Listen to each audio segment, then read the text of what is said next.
So we are going to pick up learning more about pollination through a PowerPoint. Let me screen share and we will get started. Okay, who loves pollinators? And we just talked about what pollinators are, and they are the insects and things that pollinate the flowers. Some plants are pollinated by wind, some by pollinators, and some by both. We will study plants that are pollinated by pollinators.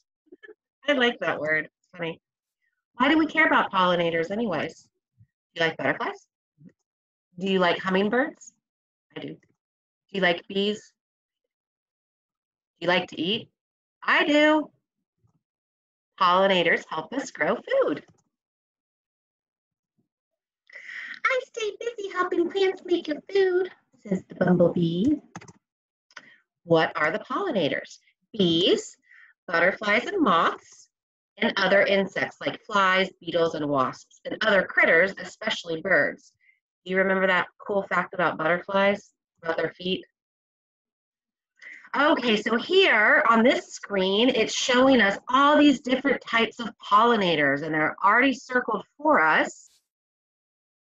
Butterflies, bat, bees, there's some more bats, there's a hummingbird, butterflies. So pollinators are all around us. How are plants pollinated? The pollinator brings pollen from one plant to another.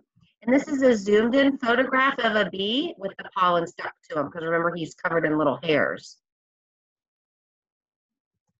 Try this. Pretend your hand is a bee. Stick your hand in a bag of Cheetos. I bet you know what's going to happen. Cheeto dust is like pollen. Touch the center of a paper towel. What's going to get on the paper towel? The Cheeto dust, right? That's just how it works. What happens? Pollination. One part of the flower called the anther makes pollen. There it is down at the bottom here. And another part of the flower called the pistil leads to the eggs. So we have some background knowledge from the book, but again, it's good to hear the same things over and over. It helps us understand it more. Watch the bee. So here is a diagram of a flower with the different parts labeled. Pollen, there's the flower, there's the petal, the stem, the leaf, and the roots. Fruit and the seeds, and we have the little sprout here. Whee! So he brings the pollen whee, to another plant. One garden, many pollinators. So there's a butterfly in the bottom. There's a hummingbird at the top. There's a bee.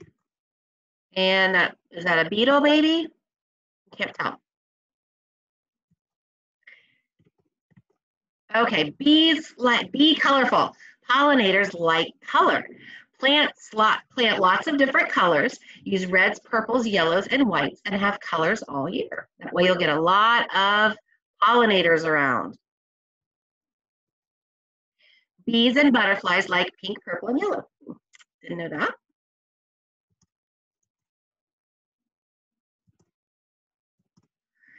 Yellow or green are for beetles. Kind of a strange looking thing, isn't it? Can you find a he's like a camouflage, right? Right there, right here. White is for moths.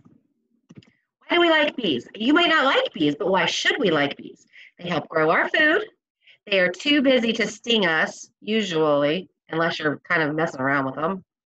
They are fun to watch fly around, and they are the best pollinators.